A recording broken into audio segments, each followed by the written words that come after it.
You're doing pretty well, aren't you? And I think it is true. But on the other hand, we cannot be satisfied with that. But also, at a macro level, we are doing well. We still have reserves. We still have credit is growing, etc. We've recovered from some of those things.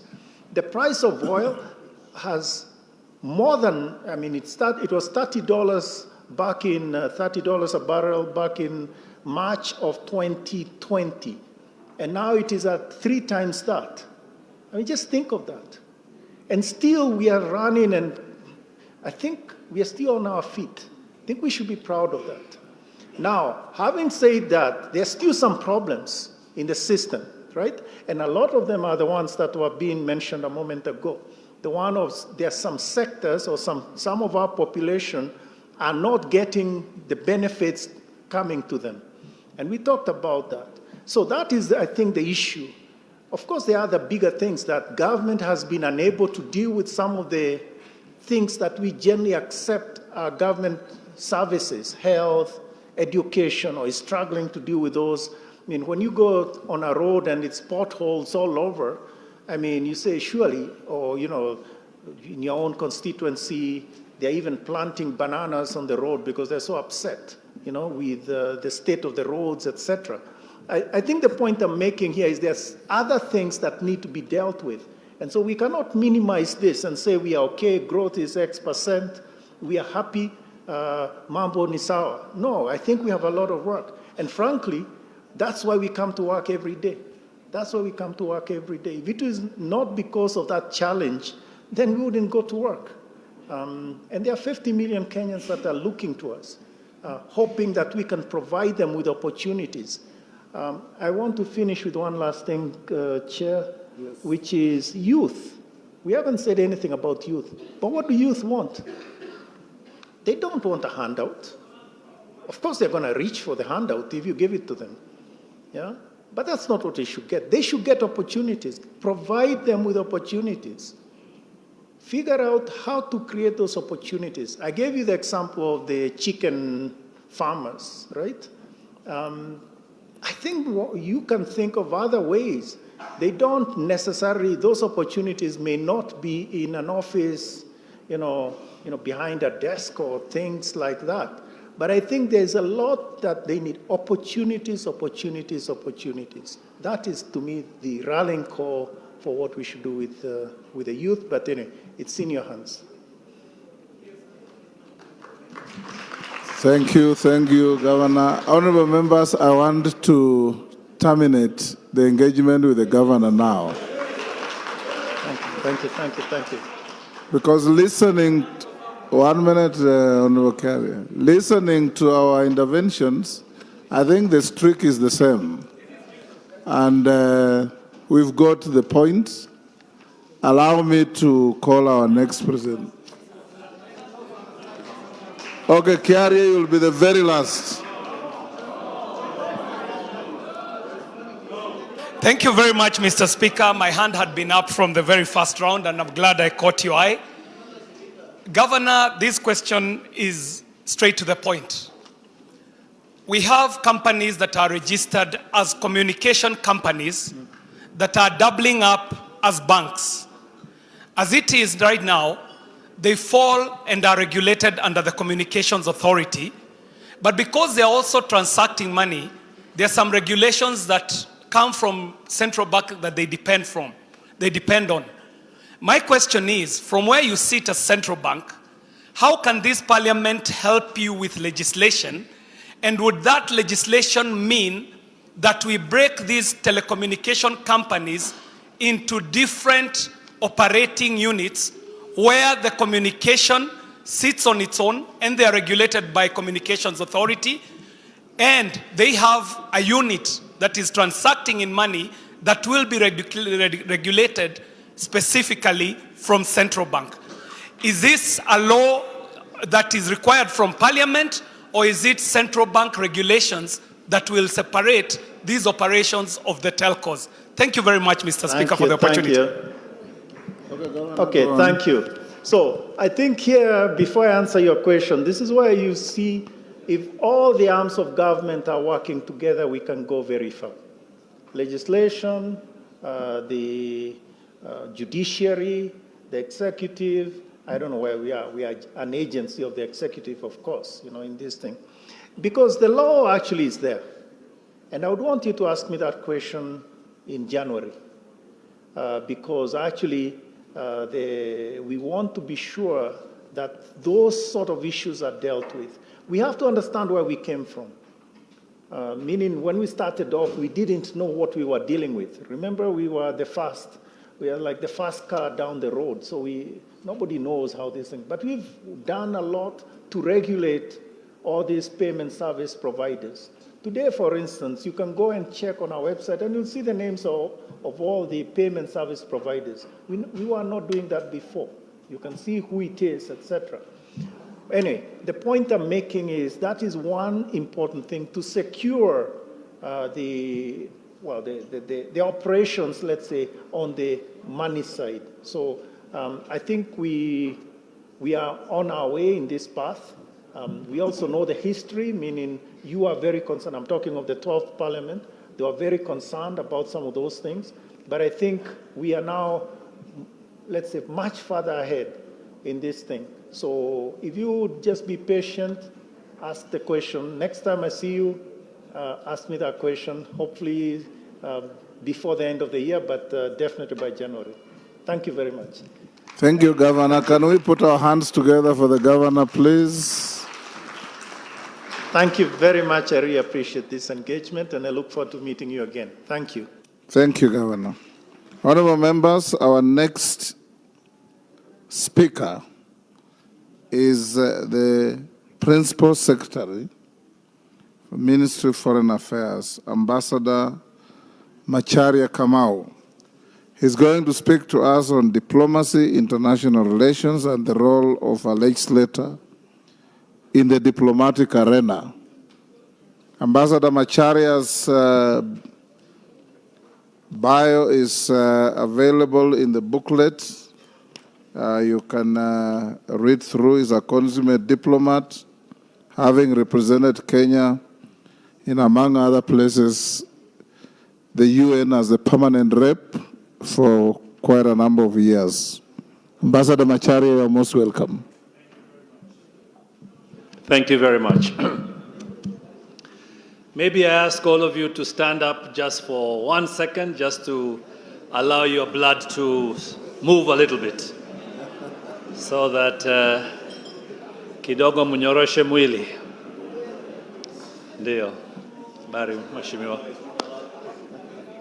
Asanteni sana.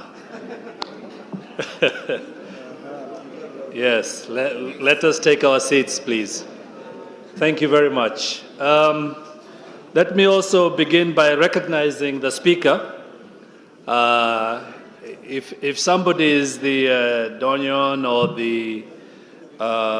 the old bull of foreign affairs in Kenya, it is the Speaker of the National Assembly who for many, many years was our guide when he was the foreign minister. So it's good to be in your presence again, and congratulations on your elevation to the Speaker. Let me also congratulate all of you for the amazing campaigns that you carried out and for being here in your rightful role as members of Parliament who are leading our country forward. The gentleman who just left, the governor, is a man I admire greatly. I had hoped he would stay so I could flatter him for 1 second. I'm always amazed as a guy who travels the world, that the Kenya shilling remains a competitive currency in an African country that has no oil, has no gas, has no gold. We have no natural resources to speak of. All we have is people and agriculture and other similar kind of service capabilities. And if you saw his chart a little earlier, you've seen that the Kenya shilling remains one of the most stable currencies, not just in Africa, but in the world. I'm sorry he wasn't here, because I think Central Bank deserves a very, very strong round of applause. Anyway, This is important because your ability to, the value that your house has, the value that your shamba has, the value that anything that you own has, is driven by the value of the Kenya shilling. And it's an amazing thing that the shilling is such a powerful currency, despite our circumstances. But today I'm not here to speak as an economist, I'm here to speak as a diplomat. Let me begin by introducing some of my colleagues who are here. Ambassador Josephat Maikara, who is our SFSA, Ambassador McKenna, who is at UNEP, Ambassador Jean Kimani, who is at UN Habitat, Ambassador Matwanga, who is our economist for Economic Department, Ambassador Susan Mwangi, who is our UN, Ambassador Waweru, who deals with treaties, Ambassador Andambi, who is, are you in Middle East now? Asia, Ambassador Lucy, who is now in Europe, Ambassador Musili, who is now in Americas, Ambassador Catherine, who is now East African Community, Ambassador Vungo, who is our lawyer, legal department. Who is that? Ambassador, Chief of Africa, yes. Thank you. And Ambassador, is that it? Yeah, okay. All right, I can't see very well from here, but I also see my colleague Kevin Thuo and my other colleagues from Ministry of Foreign Affairs. Thank you all very much for being here to support me. Mabalozi. Yeah, but he's not my ambassador right now. So let me talk about foreign affairs for a minute, and let me start by telling you just how crucially important foreign affairs is for this country. If you want to know what makes countries powerful and what makes these countries successful, it is the ability to control assets in the world, not in their own country. If you want to know why a small little country like Britain was an imperial power, it was because of its ability to project its foreign policy, its foreign power around the world, and bring its wealth back home, which made Britain one of the most richest countries in the world. For us, foreign policy presents the choices and actions that we must take to promote our own national interests. We must push a combination of principles and norms which guide and steer and determine the interaction of our country with that of other countries. And really, the key to foreign policy is how we make sure that our national interests, mahitaji yetu, are the issues that are taken to be serious around the world. Whether we're talking about our products, whether we are talking about our exports, whether we are talking about our imports, our everything, that is driven by the conduct of foreign policy. It also means that for us to succeed, we must have a very well orchestrated and coordination of our foreign policy with our economic policy, with our political policy, with our agricultural policy, with our trade policy, and all these other policies, because we are only as effective in foreign policy as we are with all the other policies, including our financial policy that we were speaking to a few minutes earlier. But we all know that we live in a world, we are not living in isolation. Therefore, we have rules that we have to adhere to. And this is where sometimes we need the help of legislators. It so happens that everything that we are subject to, all the treaties that determine our ability to do business in the world, must be approved by you, the legislators. And this I'll come back to later. But we are driven and we are managed by the Vienna Convention on the Diplomatic Relations in the World. So it is not possible for us to do whatever we wish. We have to work within a certain set of rules, and those rules determine how we engage in the world. Now, because we live in a globalized world, we have to understand that everything we do is interdependent. What happens in Tanzania, in Somalia, what happens in Ethiopia, in DRC, but even what happens in China and in other countries further afield affects our ability to engage in foreign policy. But the one thing that we must never forget is that every nation is trying to push and to protect their national interest. That is what you must never forget. And you, as members of parliament, are the protectors of the national interest of our country, and it is through you that we advance our national interest through our foreign policy. In the case of the foreign affairs, we engage on multiple levels. So, for example, we have what we call multilateralism, multi meaning many, lateralism, relationships. The UN is a multilateral organization, and we have to act within the United Nations. Many of our policies, many of our programs, whether they're on climate change, environment, health, education, are organized within the United Nations system. And it is for us to engage the United Nations system to make sure that our national interest is protected through the United Nations system. Now, that engagement is what we call multilateralism. It's a very powerful tool for us. And sometimes when you become a superpower, you can act unilaterally because you're strong. So sometimes the United States of America, for example, does things themselves without caring what the rest of the world does. However, they always run into a problem because the United States is also not an island. At some point, they have to come to us to negotiate, to trade with us, and to share their activities and their programs with us. So at the end of the day, we all have to be multilateralists, all of us. And so sometimes when we're dealing with parliamentarians or with congressmen in the United States or with parliamentarians in Europe, they will say, we want what is for our country's interest. And they don't particularly care what the other countries in the world think about. That is all very well until you realize that you have to give and take and you have to negotiate.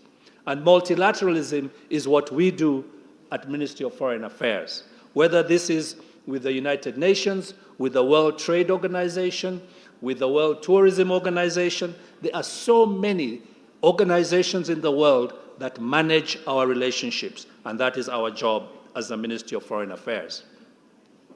But we also have to do so here in our region.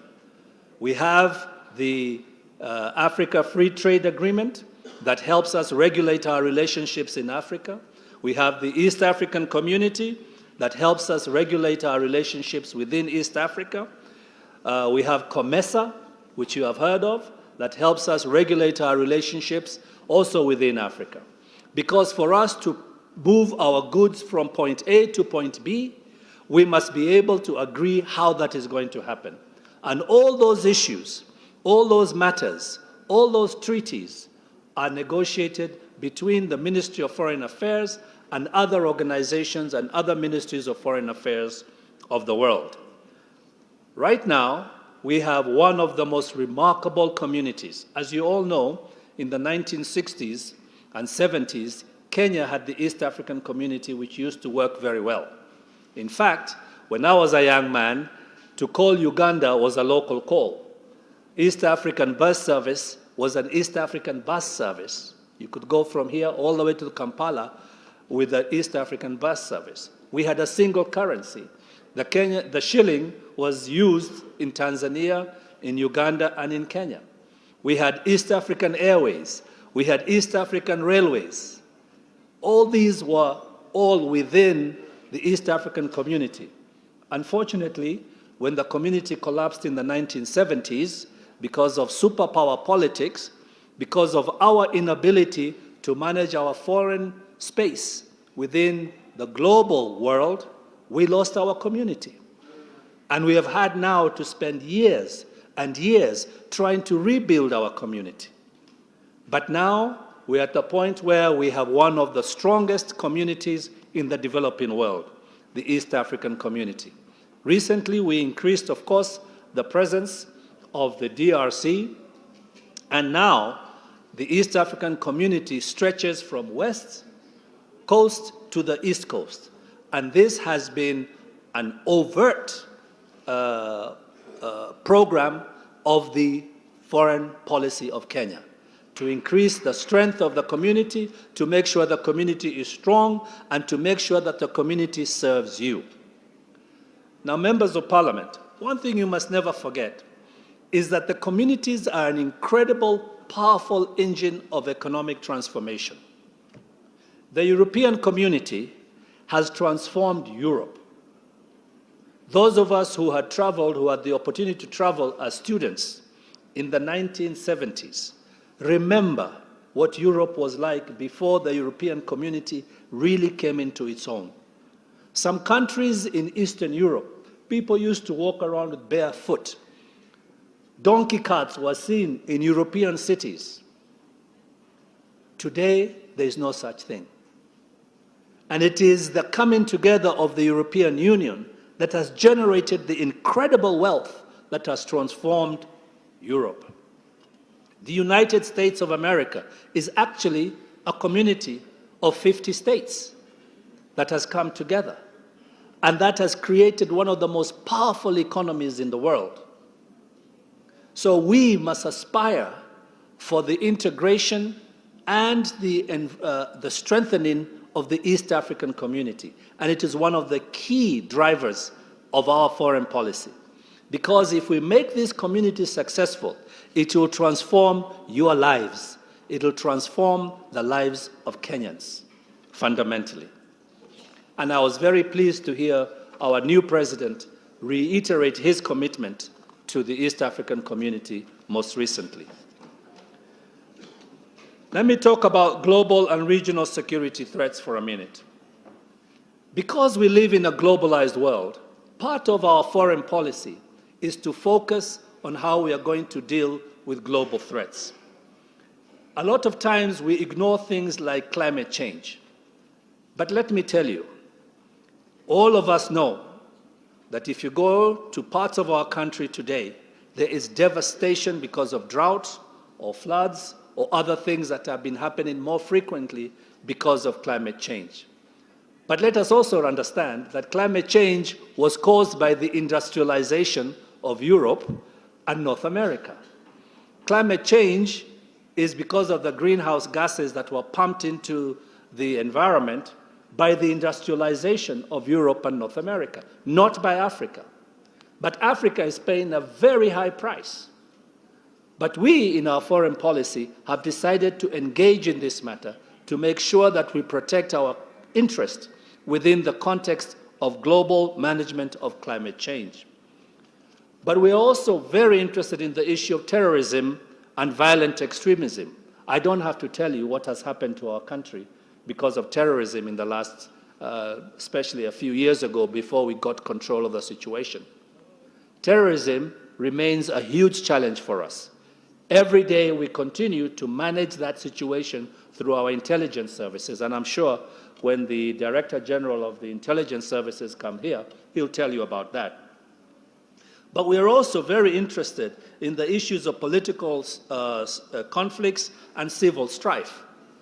There is no point of Kenya trying to develop in a community of countries that are in political strife, whether it is DRC, whether it is South Sudan, whether it is Ethiopia, whether it is Somalia. We live in a very difficult neighborhood.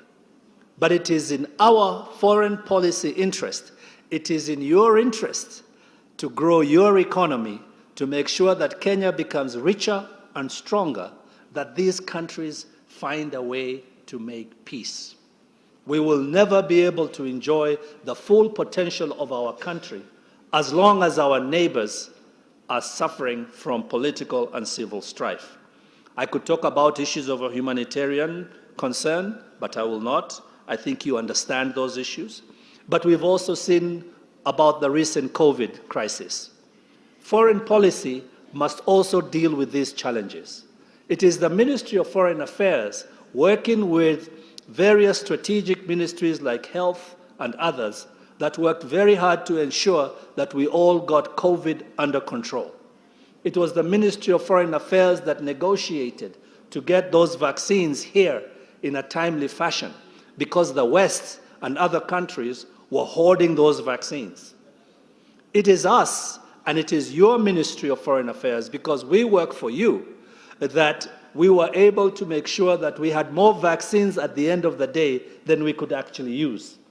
We actually had an excess of vaccines in this country. Because of these reasons, we have come to understand that the Ministry of Foreign Affairs must also take cognizance, and our foreign policy must take cognizance of threats that are outside political sphere and focus on these threats that you see on that page. So, let's talk about the objectives of our foreign affairs policies. Primarily, the most important thing for us is to make sure that we have a peaceful and prosperous and globally competitive Kenya. Now, why? I already told you. If we don't have peace in Kenya, and if we don't live in a peaceful neighborhood, and if the world is at war, Kenya and you will not prosper. I'm sorry. We have already seen the consequence of the war in Ukraine on oil, on fertilizer, on the availability of wheat. It has been devastating. It has affected your pocket. It has affected your constituencies. That is why we are pushing for peace in Ukraine. We as Kenya, in any opportunity, whenever we get an opportunity to do so. We need to be globally competitive, which is why we make sure that all our treaties that we negotiate give us an advantage. Whether that treaty is with DRC, or that treaty is with Ethiopia, or with a faraway country like China or the United States, we must make sure that your best interest, our economy's best interest, is protected. That is part of foreign policy. Even though we work with the Ministry of Trade, with the National Treasury, with planning, we still have to play that central role to protect the interests of Kenya. That is why our mission is to protect, promote, and protect Kenya's interest and image globally. Image. Did you see how many presidents came for the inauguration? That is Kenya's image. They wanted to come here. They wanted to associate themselves with our success. And I was very proud of that inauguration. It was a remarkable inauguration that countries around the world, and particularly in Africa, are talking about even today. That is our image in the world. So our objectives are quite clear: to protect Kenya's sovereignty and territorial integrity. The Ministry of Foreign Affairs is part of the security framework of this country.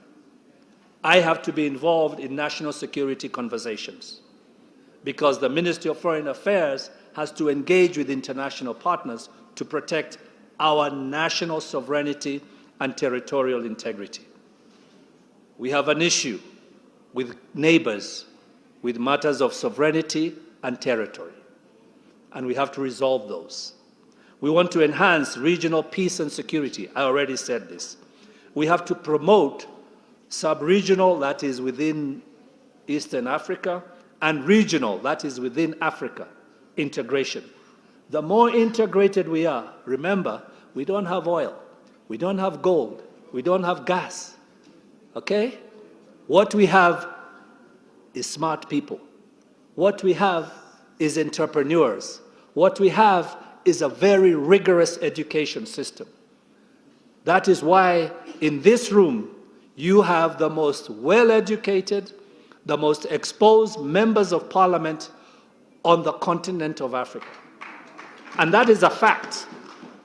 Today I was listening to a program of MCAs on television, And they were telling each other how it is impossible today. And they were saying 3 elections ago, the MCAs, how many MCAs had to sign with Kidole because they couldn't write? Yes? And this last election, all of them, not only could they write, but the majority of them, it was in Murang'a County actually, are graduates. They are graduates. What does that tell you? That the intelligent quotient in our legislative systems, your legislative system, the MCA levels and up, has risen considerably in the last 20 years. This will have a direct impact on the ability of this country to manage its affairs. This is a very powerful thing. So, we want to advance the economic prosperity of Kenya and her people. We want to make sure our image and our prestige is at the best, which is why we try to look our best. We try to promote international cooperation, as I said, and multilateralism. We want to protect our interest here and abroad, and we want to enhance our partnerships with Kenyan and African diasporas. Never forget this. Black people are under siege all over the world. All over the world. That is why we build our relationships, not just with African people, but with the people of the Caribbean, the people of the Pacific, black people in America, black people in Europe. These are our constituencies. And the moment we use them to our advantage, we become very, very powerful. Very powerful. There's a country called Somalia that has an amazing diaspora. That diaspora has become one of the most articulate African diasporas in the United States of America. They are controlling and influencing legislation in the United States of America to the top. That has incredible impact and value for Somalia and for Somali people. And there is no reason why Kenya cannot do the same. So, these are the 5 interlinked pillars of our foreign policy. Your speaker was the architect of many of these when he was with us, and they still remain our key pillars: peace diplomacy, economic diplomacy, environmental diplomacy, diaspora diplomacy, and cultural and sport diplomacy. I already told you why we believe in peace diplomacy. I won't repeat that. You know, without peace, without stability, without having a peaceful neighborhood, we will not prosper. That's why we need peace diplomacy. That is why we joined the United Nations Security Council. Kenya has become highly respected in the world because of our prestige and because of our image. And people recognize the value of having Kenya and Kenya's thought leadership in the UN Security Council. And we have influenced outcomes from all the way from the Middle East, because we care about what's happening to countries that are not free. And we are caring about countries like the war in Ukraine, as I said earlier. And we have made our voice heard because it has impact on our lives and it affects our prosperity. That is why we joined the United Nations Security Council. And our candidature has become highly regarded. You will not believe this, but I will tell you whether you believe it or not. We have had European countries now requesting us to give them skills training on how to engage in the UN Security Council. I'm not even going to mention the African countries that we have been running programs for since we went to the UN Security Council. They have come to us. This is a sign of what I said about the intelligence quotient of Kenyans and how it's beginning to play out, the education, the training, how it's beginning to play out in the international space. And the UN Security Council has been a space that we have done that. We are also very effective in the AU Peace and Security Council, where Kenya has been asked to stay 3 terms more than is normal. Every time we say, haya tumemaliza kazi yetu, zamu yetu imeisha, tutataka kujiondokea, we are told, no, please, stay again. Let me also tell you that Kenya is one of the few countries, not just in Africa, but in the world, that consistently pays its dues. That consistently pays its dues, not just to African institutions, and I mean every single one of them, from the East African Community to the AU, but to the entire United Nations system of over 100 institutions in the world. Hizo ni pesa zenyu, ni kodi yenyu inalipa. And you should be very, very proud of this country when it comes to what was being spoken about, its fiscal management and its monetary management. Again, I see Kenya from the outside. I compare Kenya, naangalia wengine nasema, lo, kama Wakenya wangejua, kweli wangejipa nini? Hongera na kongole nyingi, kusema kweli. It's an amazing country to be part of. Let us not forget that China is rich because of exports. Let me repeat myself. China is rich because it exports. The United States of America is rich because it has a huge internal market.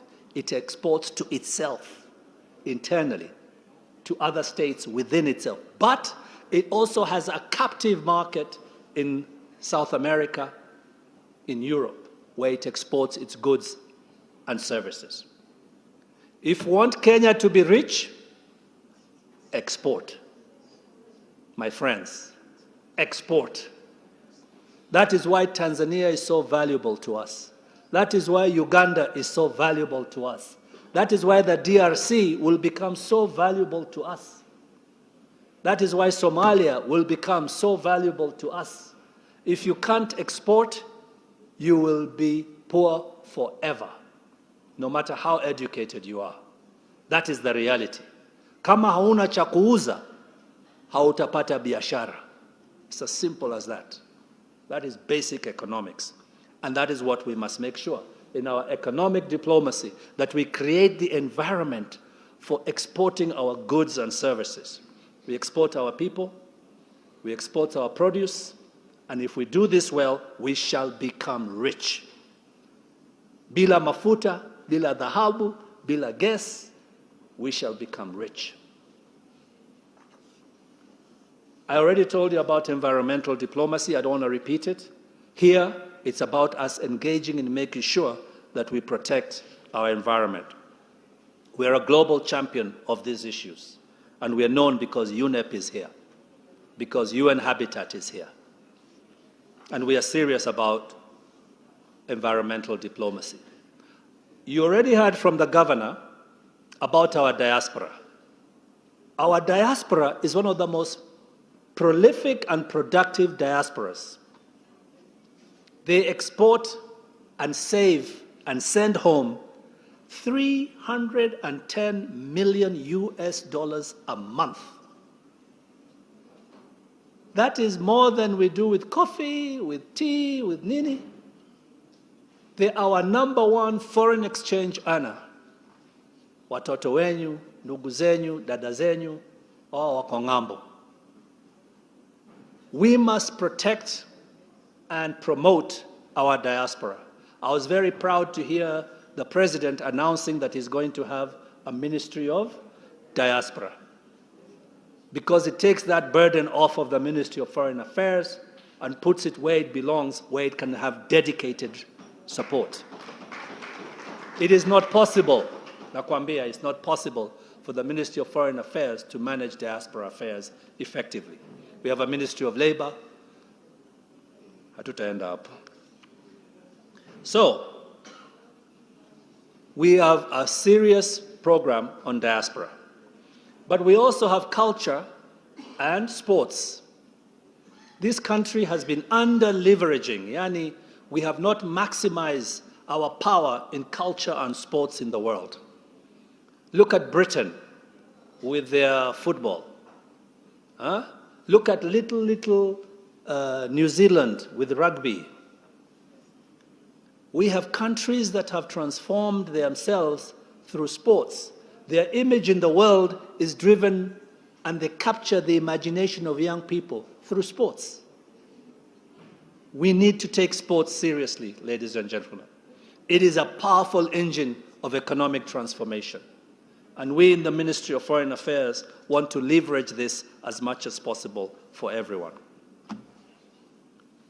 So you, as legislators, are not only involved in guiding us in managing our affairs, but you're also involved in treaty making and in treaty ratification. This will be your job. You'll be in those committees. There's 34 committees, I believe, in Parliament. 34. And some of those will have to deal with these issues, and I shall come back to that in a minute. I don't want to get into the steps, because you can have that during your workshops, but we have many steps to treaty ratification, which you will be responsible for in Parliament. And we expect you to engage. And I heard today, in the morning, I was listening to the Speaker as he made his introductory comments, and one of the things he said was, please learn the Kenyan Constitution. The Kenyan Constitution is one of the most progressive and the most elaborate constitutions, again, not just in Africa, but in the world. You have an amazing tool, legislative tool, in the Kenyan Constitution. But one of the things it says is that if we ratify a treaty abroad, it becomes law in Kenya automatically. So please do not ignore our multilateral actions abroad. Because once we make a decision abroad, that treaty becomes law and enforceable in Kenya. It's part of the challenge of our constitution. But because of this progressive constitution, we have been able to transform our country in very, very important ways, including embedding peace when we have proper transitions now, without having to worry about people killing each other or hurting each other. Again, I will not get into the details of how you undertake disapproval and approval of treaties. You will have that in the workshops. I will, however, mention one committee out of those 34. In many countries in the world, there are about 3 or 4 parliamentary committees that are incredibly important. Sorry? Oh, 44. Yeah, committees. Ni nyingi sana. Now, there are about 3 or 4 that are so crucial. Okay? If you go to the United States of America, the Budget and Finance Committee, the man who sits or the woman on that and chairs that committee is an incredibly powerful individual. Because all the money, all the budget of that country goes through his or her hands. One of the other committees that is feared around the world and that is in all democratic legislative systems is the Defense and Foreign Relations Committee. This is a very powerful committee if it is used properly. It is a committee that can advance the interests of a country in very strategic ways. It is a committee that can make the country rich. Again, I have to insist that if you don't understand the role of foreign policy in empowering and enriching your nation, you will fail to understand how countries like, small little countries like Britain became global powers in the world. You will fail to understand why ministries of foreign affairs are usually ring-fenced in the security and defense framework of a country. You know, in Kenya, the Ministry of Foreign Affairs is still treated like just any other ministry. This is a problem. And those in the Defense and Foreign Relations Committee have heard me complain about this many times. I hope this Parliament will rectify this issue. It is my wish. It is the most crucial committee in Parliament for oversight on defense and foreign relations affairs. It is highly confidential and strategic committee. It's a highly confidential and strategic committee to make very strategic decisions. It works closely with many of our national partners, including intelligence, defense, and others. And we in the Ministry of Foreign Affairs cannot operate properly without the support of the Defense and Foreign Relations Committee. That is why I say I hope we will strengthen our relationship with this committee.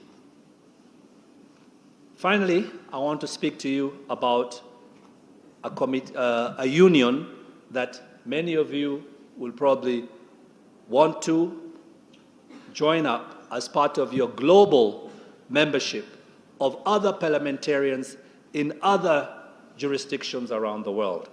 It's called the Interparliamentary Union. This is a union of parliamentarians like yourselves from countries around the world. You will learn a lot, you'll be exposed to a lot if you become effective members and participants in this union. There are others, this is just one. And this one is headquarters in Geneva, Switzerland. As I said, it's a global organization of national parliaments, like your own. It's an avenue for parliamentary diplomacy, where you leverage other parliaments to bring advantage to your parliament and to your country. And it can help build international cooperation and create great connections for all of us.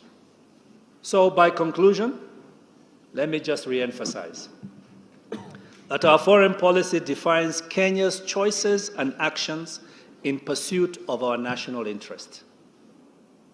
That is why it doesn't matter whether we are talking about miraa, or whether we are talking about avocados, or whatever, we have to be involved as foreign affairs. It doesn't matter, because it is our national interest. And remember, it's about exports, exports, exports. No exports, no prosperity.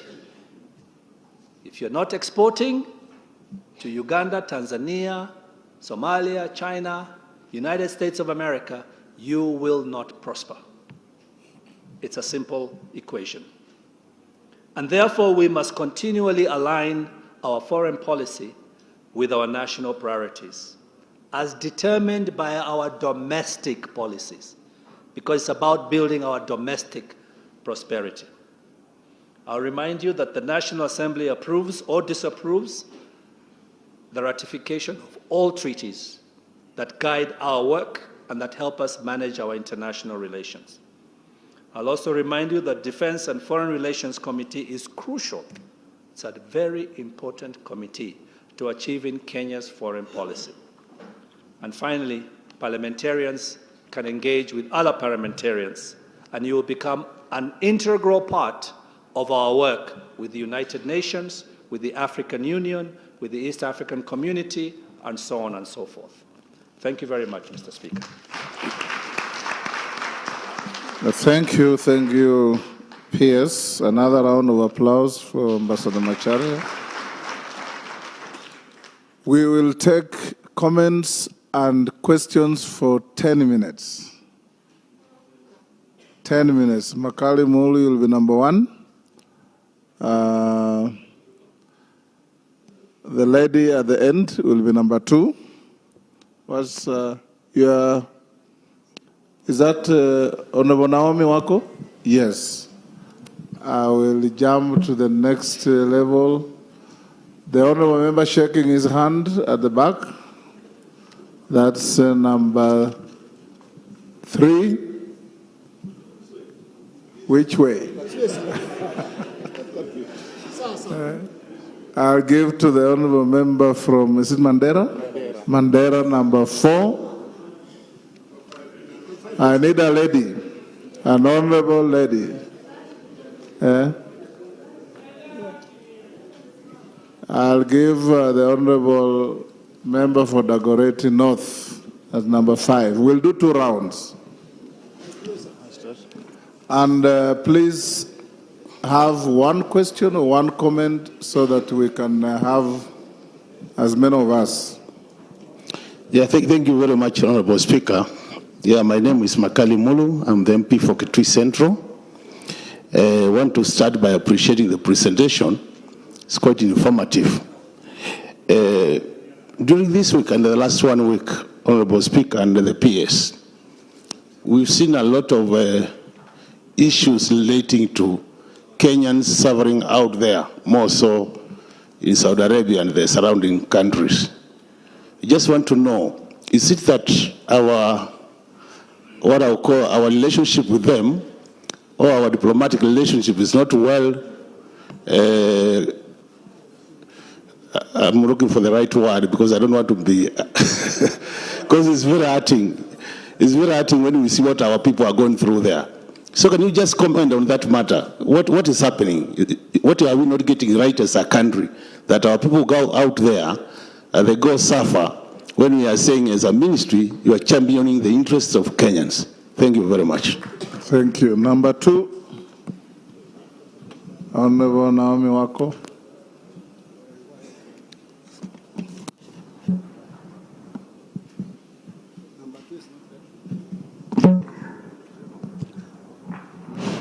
Thank you very much, Mr. Speaker.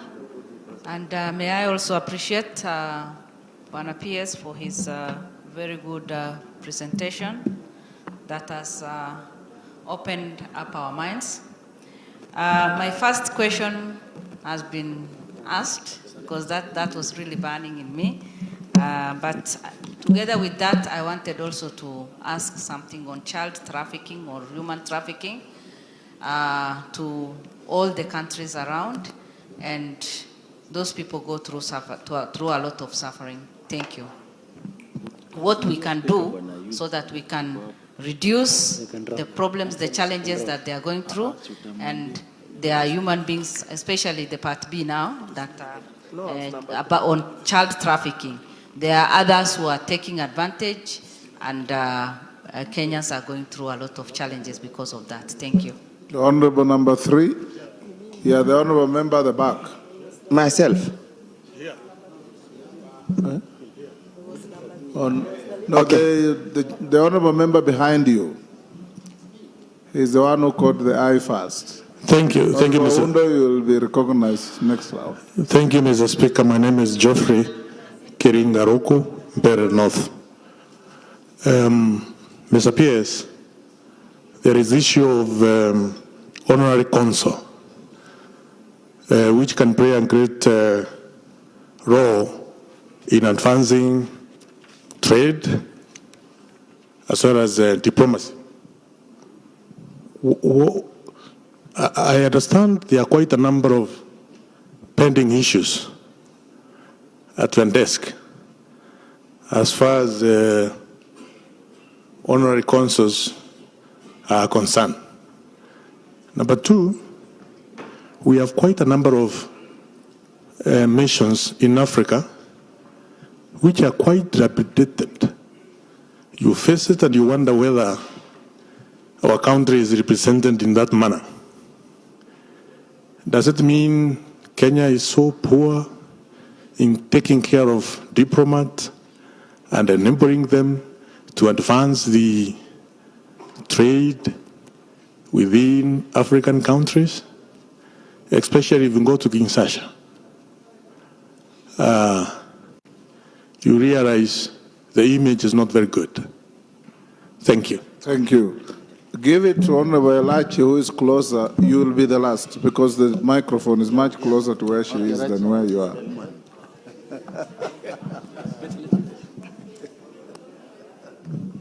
Mheshimiwa Muya, we'll have another round. We'll come to you. Thank you very much, Mr. Speaker.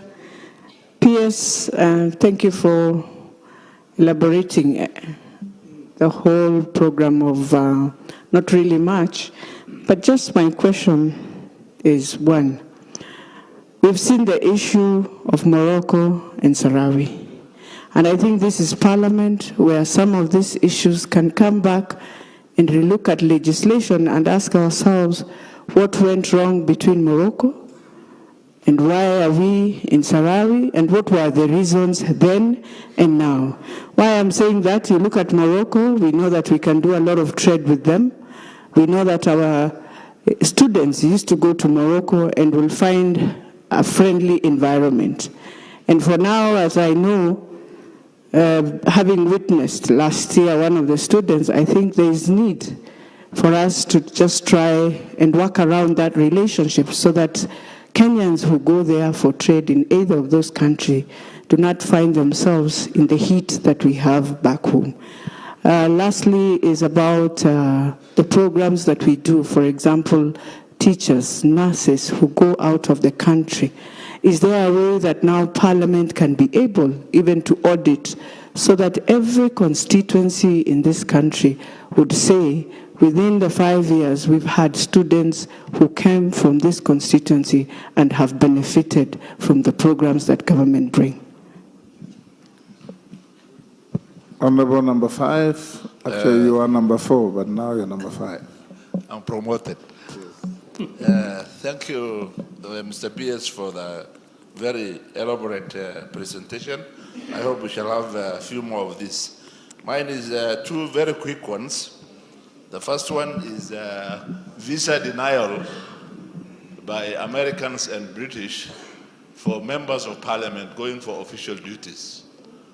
Some members of parliament, some of us, before we became members of parliament, were able to go into America and out so easily.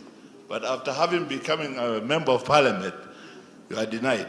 Efforts to write to your office, no, still nothing is happening. What can we do about it? Number 2, some members of parliament here belong to other unions, like the one you have recommended, maybe Interparliamentary Union, but the Eastern African Parliamentary Alliances, the African Parliament. And when we make trips with those other parliamentarians, they have what is called diplomatic passports, and they get very easy pass. But the 1 or 2 Kenyan member of parliament with them, since it doesn't have a diplomatic passport, is retained there for a while, questioned here and there, and it is very embarrassing indeed. What can we do about it? Thank you. Thank you, Balozi. You can deal with those, then we do another round. Yes, thank you very much. Honorable Mulu, Saudi Arabia. Let me first of all say that we have millions of Kenya in the diaspora. Number 1. Number 2, we have, as I said earlier, over $310 million a month coming from the diaspora. Our diaspora experience is an exciting and positive experience. It's very important we never lose sight of this. Why do I say this? I say this because the number of unfortunate stories, and they are tragic, and we've had deaths. I don't want to be quoted because the number can vary, but between 80 and 100 deaths abroad every year. But against 3, 4, 5 million people in the diaspora, it is the kind of death rate that you would find at home anyway. That's number 3. Number 4, in a country like Saudi Arabia, we are facing a special challenge. And I have brought this up many times to our committee, the committee I spoke about. And you've heard me speak about this in public. I have said that there are some places where culturally, unyenyekevu ule ambao unahitajika kazi zingine za nyumbani, sio unyenyekevu ambao unapatikana sana kati ya watu wetu. So sometimes our people will not be so subservient. And when they go to these countries and they're under contract, and in a country like in Saudi Arabia, their traditions around housework are very ancient, let's put it that way. So you find that the people who suffer the terrible beatings, the people who suffer abuse, are usually people who are of that category, house helps. But in that same country where we have over 100,000 Kenyans working in different capacities in hotels, in transport, in taxis, we have no problem. So we have to ask ourselves, are we exporting the right category of personnel? And do they have the right capacity and training to understand that culture before they leave and go and work there? So we have a problem there. The Ministry of Labor is a ministry I have tried to work with very hard on this issue. And if they ever come here, please ask them this question. Why? It is the Ministry of Labor that prepares people to go for these jobs in the Middle East, not the Ministry of Foreign Affairs. In fact, many of them don't even register with us. It's only when there's a problem that they loop back because the ambassador is there. So it's a challenge. But I urge you to really be careful that as we deal with this problem, we don't destroy this amazing opportunity that we have for jobs and job creation for young Kenyans in the Middle East. It is a huge opportunity, and it is hundreds of thousands of Kenyans who are in Qatar, UAE, Saudi Arabia. But we no longer have this problem so much of deaths and abuse. Bado tunang'ang'ana na Saudi Arabia. It's a good issue. The second issue, Honorable Naomi, is similar. Child trafficking and women trafficking. Let's not forget. There are some countries where we have many of our women now engaged in prostitution and other exploitative behavior. In a country like India, they are mainly tricked by agents here in Kenya who trick them to go. And they are told they are going to work, maybe as house helps or whatever. And the people who they find at the other end are not even Indians. They are other Africans from, I guess we are in a secure space, in countries like Nigeria, okay, who are managing our women in brothels in a place like India.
Okay, good, because those we need here ni na tatizo nao. Wengi wao, they are businessmen who are trying to get a cover of diplomatic relations.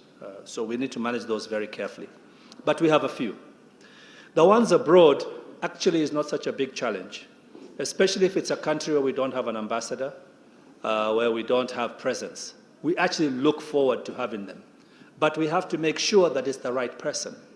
And so that process does take a little bit of time. And you're right, I think there's about 3 or 4 that have been sitting on the minister's desk for a while, and we're still trying to process them.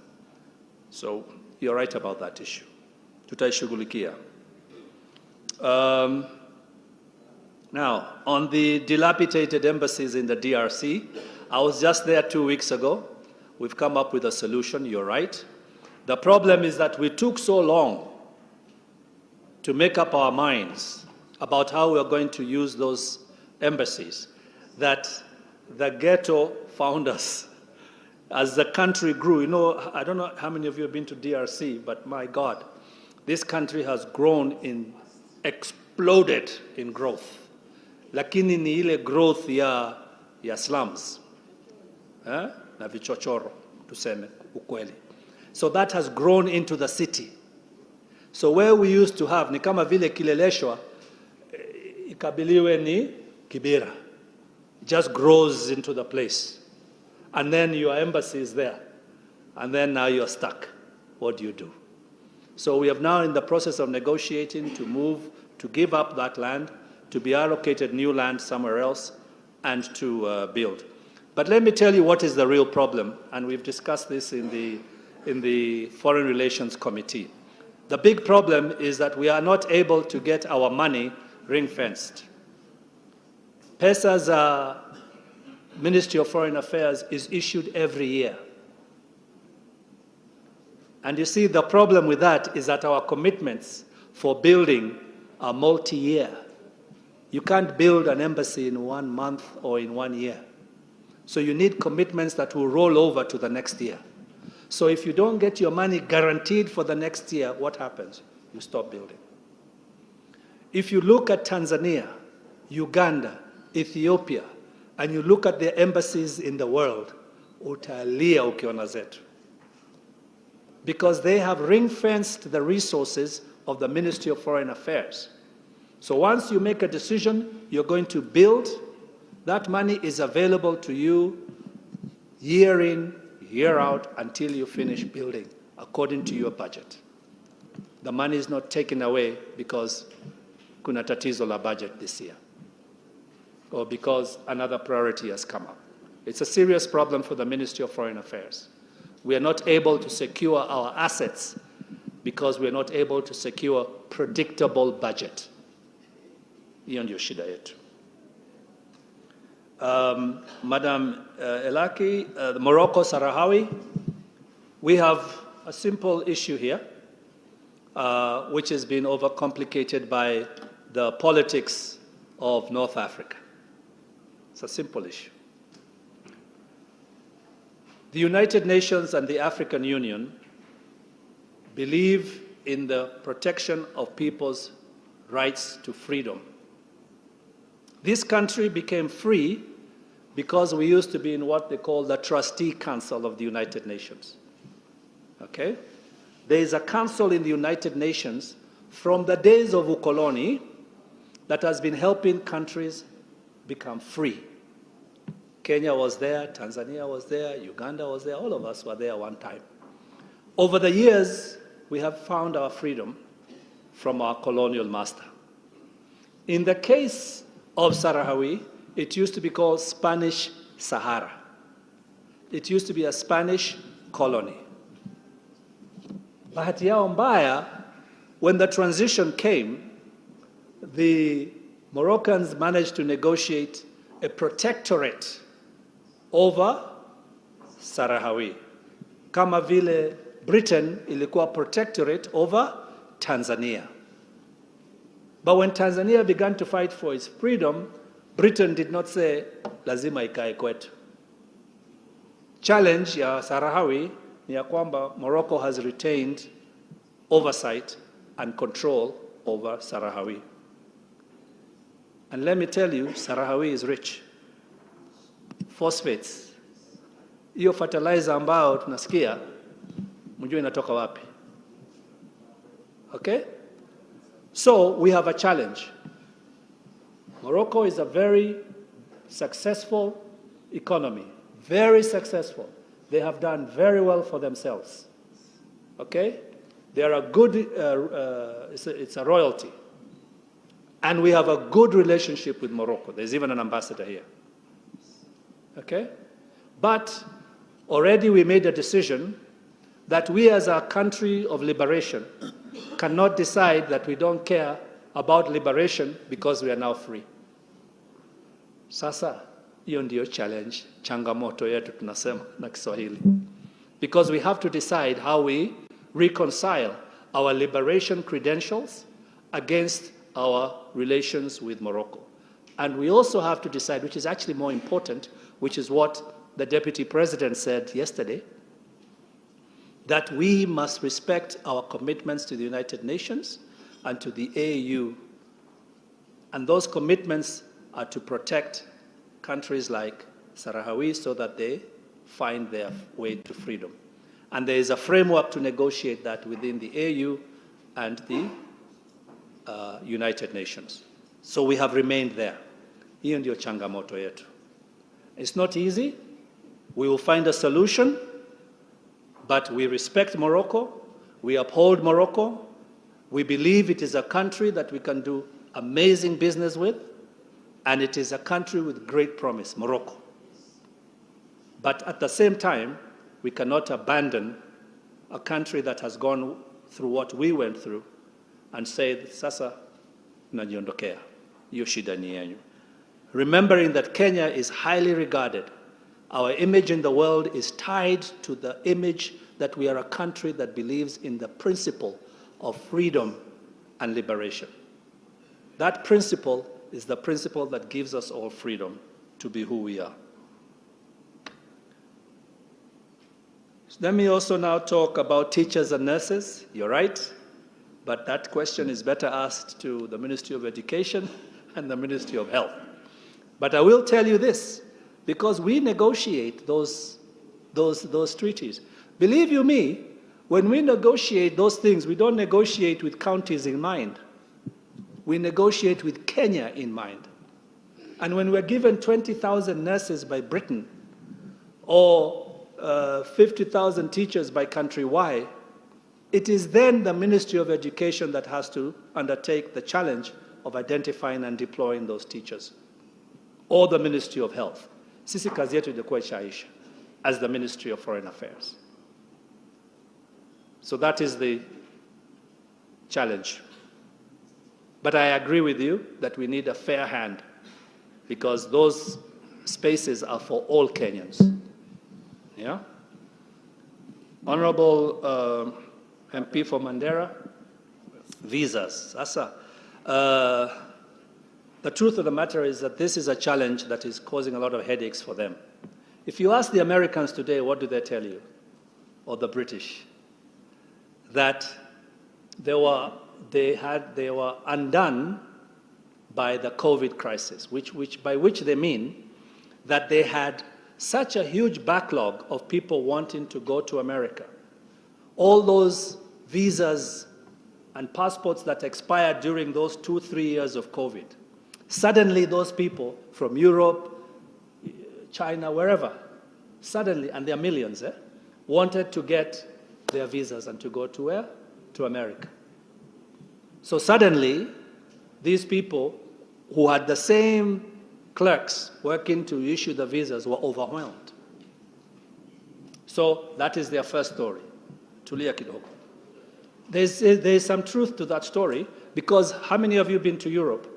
Have you noticed they're not able to process people through their airports? Their airports are in crisis. Why? Because they hired private sector to handle the processing of people at airports. When COVID came, what happened? The passenger travel plummeted, right? When passenger travel plummeted, the private companies fired the people. Why do you need security guards and people doing A, B, C, D if there's no passengers? When transport and travel came back, they did not hire quickly enough, and they did not train quickly enough. So suddenly, they had a lot of passengers, but no capability to process them through airports. Crisis. They are solving it. Now let me tell you the other challenge, which is probably the one you want to point me to.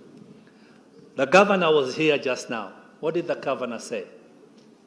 He said that you are now a what? A PEP. I think that's what he called it. A politically exposed personality. Once you become a member of parliament, once you become a highly active political actor, you don't have to be a parliamentarian. Just your Twitter handle has got 1 million people. Huh? That is enough to trigger the fact that you are now a politically exposed personality. Which means, because of the US legislation, which was put there in the Obama years, that they are now keeping an eye on people who are politically active, not just for money, which is what the governor was speaking about, but also for political activity. And therefore, your visa is now referred to Washington. So you go there with your shemegi anapewa visa yake, anajiondokea naenda America. Wewe ni mdosi wa kutoka parliament, unaambiwa you wait. And once it goes into reference, it now joins a long queue. Sometimes you can take 3-4 months. You even give up and go and take your passport. So this is a challenge we're facing. The other thing, which is stopping now, but since we are in a free country, I can speak my mind, they were beginning to use visa for their own national interest. Okay? See, I told you foreign policy is about projecting your national interest. They were beginning to use visas for their own national interest. You see?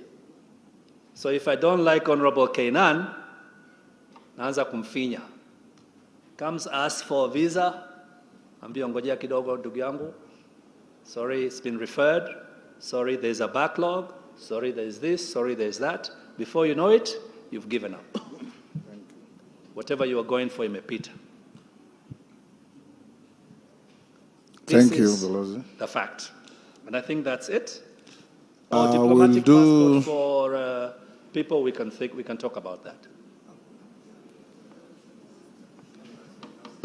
I had promised Oundo and Muya. I'll pick Banning. Who is Banning? Kiminini? Kostirani?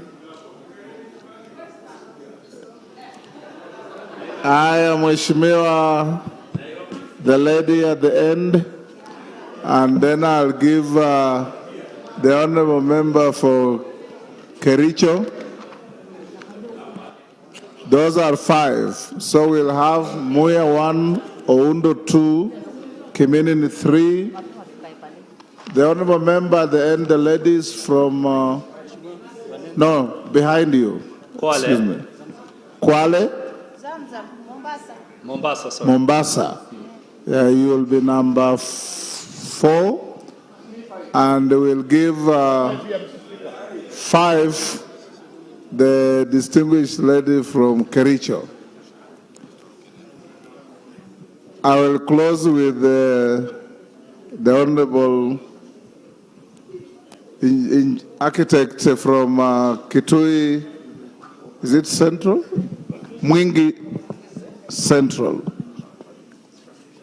Those are 6. Okay, number 1. Number 1, where's the mic? Muya number 1, Oundo number 2. Where's the mic? You'll distort the order. Let's start with number 1, number 2 on. The members haven't learned the standing order, so they may not put me out of order. Thank you. Ambassador Kamau, you mentioned quite a bit of East Africa, and having served in East Africa Parliament, I have 2 questions. I'll make them brief. You talked of Kenya, or rather the community, being very proud when we shared transport through rail, East African Airlines, the common shilling, which is our third pillar now in the region. Actually, we have ended our term when we have finished every bill, be it statutory bill on monetary union. So we are about to have a common currency again. I think is good information to the members. The East African shilling that we are about to have by 2024 or thereabout. My question is, the treaty hasn't been amended, at least for the time I know, since its re-establishment. 8 years back, there was an attempt to start the amendment.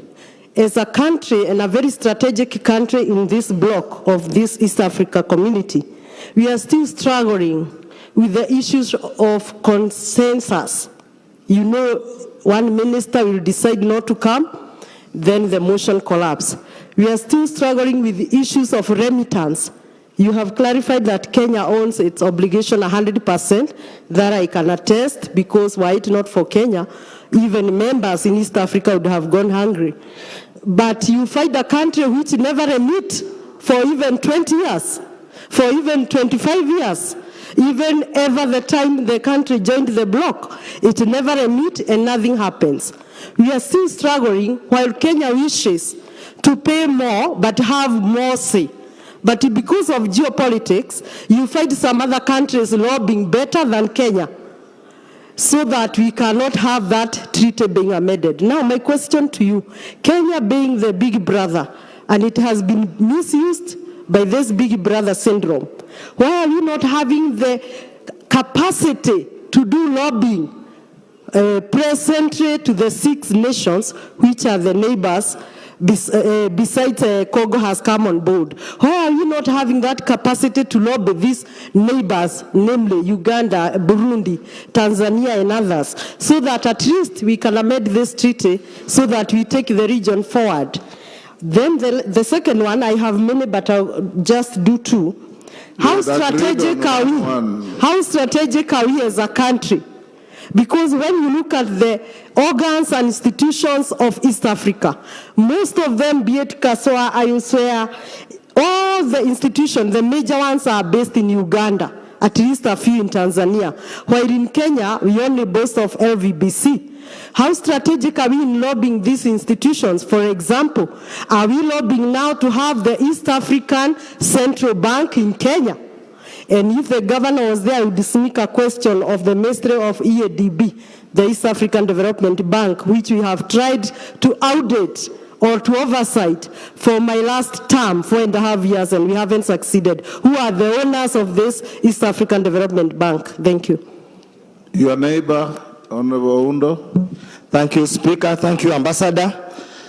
I want to ask on the issue of trade. You have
For that reason, I ordered that the House proceeds to a roll call vote pursuant to the provisions of Standing Order 71, which requires the Speaker to order the House to proceed to a roll call vote in event of a technical failure in the electronic system.